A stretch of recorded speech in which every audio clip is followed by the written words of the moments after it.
L'Éternel lui-même donne un sens à l'existence du mystère. Toute explication que les êtres se donnent les uns aux autres sert à maintenir en vie l'ignorance et le mystère.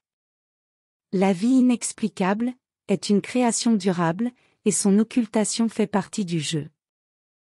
Chaque fois que l'être se rapproche de la compréhension et de la découverte de ce mystère, de nouveaux palliatifs lui sont imposés, entravant l'intelligence contrôlée, tant que l'être ne maîtrise pas aussi les corps plus subtils, comme l'émotionnel et le mental.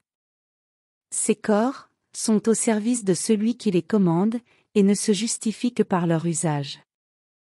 Émotions et esprits sont disponibles, mais ne restent jamais immobiles sur des étagères.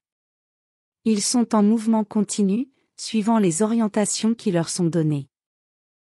Si l'être ne les commande pas, ses forces suivront toute autre direction, et l'être, au lieu de contrôler ses implications, s'y retrouvera piégé. Le mystère, tant adoré et consacré, n'existe que tant que l'être demeure étranger à lui-même. L'accepter en dehors de la conscience est propre à un être encore endormi, tandis que les éveillés ont le pouvoir de lui accorder leur permission. Créature et être peuvent se confondre, mais l'une n'existe pas, et l'autre donne vie à cette inexistence. Il peut sembler compliqué de retourner dans la caverne obscure, pour réveiller l'être dans la créature, mais le dosage correct de la lumière permet la vision sans aveugler l'être.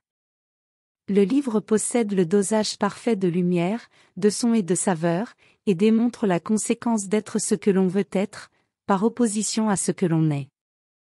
Le fait de ne pas romancer, et de ne pas être un récit confronte les instincts émotionnels, si présents chez l'être en manifestation, et qu'il équilibre entre la chaleur et la froideur. Le livre ne survient pas à un moment ou un autre, car il est déjà un fondement de l'existence de l'être, et en lui, il est éternel.